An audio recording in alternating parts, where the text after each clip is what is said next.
হযরত আয়েশা রাদিয়াল্লাহু আনহা থেকে বর্ণিত, নবী সাল্লাল্লাহু আলাইহি ওয়াসাল্লাম যখন জানাবাতের গোসল করতেন তখন প্রথমে তার হাত দুটো ধুয়ে নিতেন, অতঃপর সালাতের উযুর মতো উযু করতেন, অতঃপর তার আঙ্গুলগুলো পানিতে ডুবিয়ে নিয়ে চুলের গোড়া খিলাল করতেন, অতঃপর তার উভয় হাতের 3 আজলা পানি মাথায় ঢালতেন, তারপর তার সারা দেহের উপর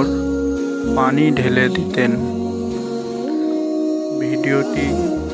ভালো লাগলে একটি লাইক করুন এবং এরকম আরও নতুন ভিডিও পেতে চ্যানেলটি সাবস্ক্রাইব করুন।